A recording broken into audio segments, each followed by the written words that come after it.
Hi guys and welcome back to the channel. Today I've got two replays in the Tier 8 American Premium Medium Tank, the Astron Rex. Now currently this Astron Rex is in the Ultimate Pass for 6k gold. Is it worth it? Hell yeah. It's such a good tank. It's a hell of a lot of fun to play. It's got this 5-shot autoloader with 320 alpha on its shells.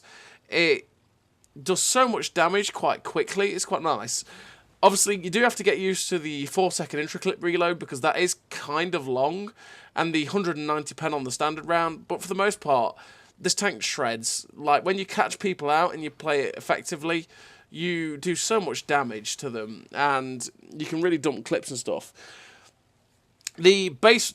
I think, to be honest, one of the things that gets it, while the intra-clip reload is long, the actual reload for the clip at 27.6 seconds, was it, or something like that, I saw there, and obviously you can make that like 24 or 25 seconds with food boost, is really good. So naturally, you always kind of feel like you're loaded for the most part, and then you do have this nice clip to be able to just dump into people. Your camo on the tank is pretty damn nice. Your gun accuracy on the base accuracy is pretty poor, so you want to make that better. But your aim time is really quick, so that's also great. I see, mobility is solid for the tank. You haven't really got any turret armor. You've got a little bit on the turret, but your huge cupola makes it sort of null and void. But it's angled, right? So you can bounce the odd shell here and there, which, you know, can make it decent. Really, it's that 190 pen on this standard round that can be a little bit of a balancing factor for the tank, and really it is probably a balancing factor for the tank, because when you're facing a couple of the tier 9s and a couple of the tier 10s, you will really will struggle with the standard round, and you really have to fire premium. But 250 premium pen is solid enough. But as you're seeing, this clip potential is really nice, because if we manage to get these shells out, we're up to 1200 damage, and yeah, I really enjoy this tank because while that standard gun handling isn't that good, I think it's 0.43 base accuracy, the aim time and stuff, and as also having all the perks and the equipment and stuff like that, can make it just feel pretty decent, and you don't really notice the fact that it actually has bad gun handling. So in terms of a crew on this tank, I run Born Leader, Rapid Reload, Sixth Sense, Situational Awareness, Steady Aim, Run and Gun, Camouflage Expertise, Muffled Shot, and silent driving. There we go. All the camo perks, like I say, the camo on this tank is really nice, and to be honest, because of the long intra-clip reload, the longer I stay unspotted while I'm firing that clip, the better, because it gives me more chance of getting the whole clip out. And like I say, the camo being really good. I think it's 275 meters of still concealment, what we've got the setup on it. Yeah, you can stay unspotted in quite a few positions for a long time, and that's nice. In terms of equipment, I do run Optics, Vert Stabs, and Camo Net. Optics to make view range better, because I always want to make view range better. Vert Stabs to make the gun handling better, because like I say, 0.43 base accuracy is poor. And Camo Net to make that camo really nice. So in this game so far on, I want to call it the Scorpion Pass, but it's Hellfire Pass, we are on 3.1k damage, and we're coming upon a lurver. It's like, well, hello, Mr. Lurver. Let me just try and get the tracking shot into you. Fortunately, the shot flies straight into his tracking wheel. Someone else tracks him, and it's like, well, you are screwed, Mr. Lurver, and goodbye, Mr. Lurver. We get rid of him and go straight for the reload because, well, I was thinking, you know, generally, I'm not going to get to shoot at anything else, and I want a full clip for when I come against it because I only had 2 shells left. So we instantly went for the reload, and then I'd be prepared for the next time something comes after me. And here the T-77 is coming over, and I was thinking, oh god, he's coming for me, he's probably going to get me. But this RU's actually come in for him as well, which has distracted him. It's like, well, okay, if he's distracted, I can then start pummeling some shots into him, which is nice. He's also taking hits from behind. But here we're going, hello, Mr. Autoloader. You may fire a lot very quickly. I fire things very slowly, but I also do a lot more damage in my clip. And we managed to get up to 4.7k damage with 2 kills so far. And there's only one tank left. It is this Jagdtiger. I really do wish at this point I had premium loaded, because I'm looking at going 190 pen against this Jagdtiger. But fortunately, it's kind of at an angle that I might get a shot. But unfortunately, we ricochet, and I'm like, oh, okay. But then the shot goes straight into the lower plate and pens it, and I'm like, well, I'll take it, RNG. Thank you so much, mate. 5k damage, finished with the epic victory, 2 kills, 377 assistance, the sniper medal, high caliber, first class, 1938 base XP. A really great game for the Astron Rex. And it's still, well, I don't know about actually, I think it's still pretty hard to ace at the minute. I mean, you'll, like this game is, which is a really high base experience game, and it's still a first class, you know? It's one of those things when they are first released, they tend to be really, really hard to ace, and then it sort of dies down the more people play it. So we're on to the second replay, and this time we are on Prokhorovka.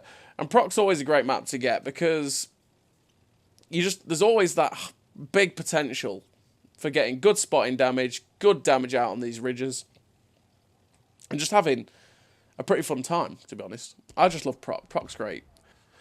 So, I like to come to this position on Prok most of the time, to be honest, because it's such a great position from this side of the map, because you can get good spots down the 1-2. You can spot across that back line if you have good enough view range, but you can also get great shots at people crossing that line, and also anyone that sits along the 6 line too. And as you can see, we've loaded APCR from the get-go, because we saw it was a tier 10 game, and I was expecting to shoot stuff like that E100 that you just saw me firing at there. And with 190 pen, I was not going to go through an E100, even in the side. So I was like, okay, I'm going to load premium so I can guaranteed get that first clip off straight into those people and make sure that I can, you know, affect the most damage that I can. And we ended up with 1,324 damage from the first clip, from 4 shells, which is great. That means we high rolled somewhere as well, which is quite nice.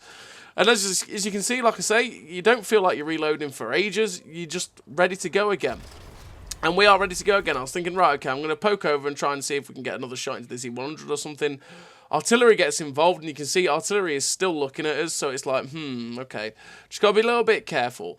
This Bulldog is one that I kind of want to get rid of because, well, you know, if the enemy team has a light tank and you don't, that's always bad for your team, because he will probably spot a lot of your team up, and the people that are trying to shoot him that are sat at B2, they will get spotted trying to shoot him, and their team will start to shoot our team while being unspotted themselves, which is obviously something we don't want.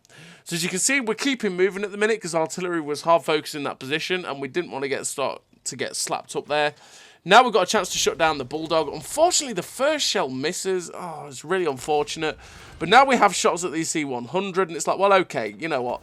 We've poked up and spotted these guys, but don't mind if I do start to get some shots into them. We get a couple of shots into C100. We get one into his drive wheel that tracks him in place. Just going to look for a shot into the side of that guy's turret, but I can't poke that much. And I'm not really sure why I fired that shell, to be perfectly honest. That was just bad. Yeah, it was just bad. But we are keeping these guys lit up, which is why I'm poking. Because I'm the only one that's going to be spotting for my team over here. And if I can just keep these guys lit up, I'm going to start piling in assistance. As you can see, we pop behind the ridge line. They got unspotted. We poke back up, spot the E100 and the 277.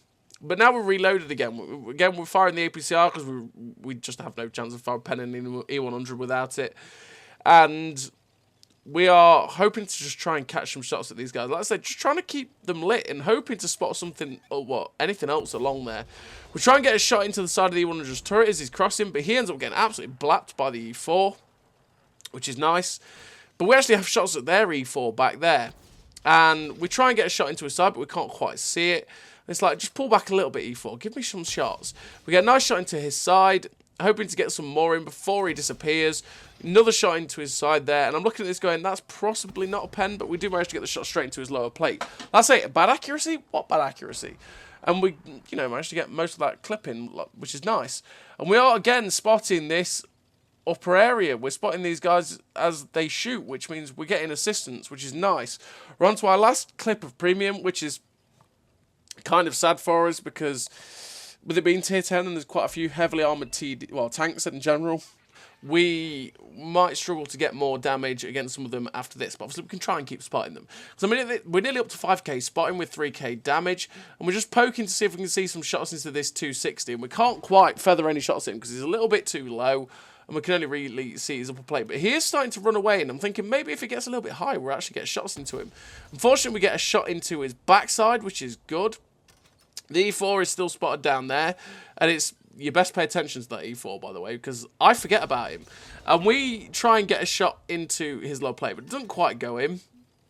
And I'm just looking at this 277 like, this guy's going to get surrounded in a second, and I'll probably want to go in, try and shut him down, and spot anything that's sitting along the K line. But I'm just being very, very careful, and because, well, that heavy tank's progressing so far. Look, see the heavy tank along the G line? And as he's going forward, it's like, well, he's going to spot some people. So, unfortunately, we can't get a shot at the 277's side of turret there. We're not going to pen it, to be perfectly honest. Even that shot there is not going to go in. And then the artillery gets spotted, and the Centax. So as we go for the shot on the T92, and we're always going to focus shooting the T92, the Centax manages to save him from 2 shots. Yep, it's about right. But the artillery gets shut down. You always shoot the artillery. Always. But now we've got one clip, well, we've run out of our premium rounds, we're on to the standard, and I'm thinking, right, I kind of want to move in now on this 277. Because our I7's moved in on that guy, we're nearly reloaded, and I want to go in, try and get rid of him, start clipping him out, get safety into the ridges, and we'll be okay. So it's like, right, time to move, here we go.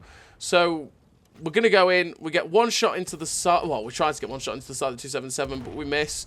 We get set on fire. E4. I forgot about the E4.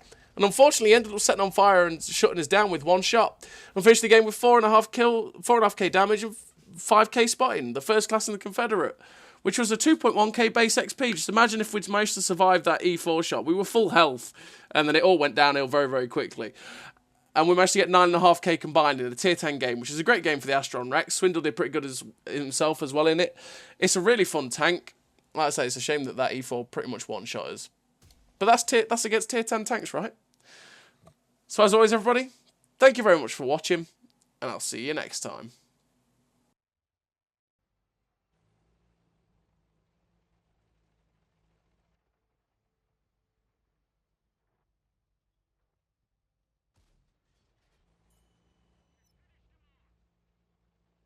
Great success.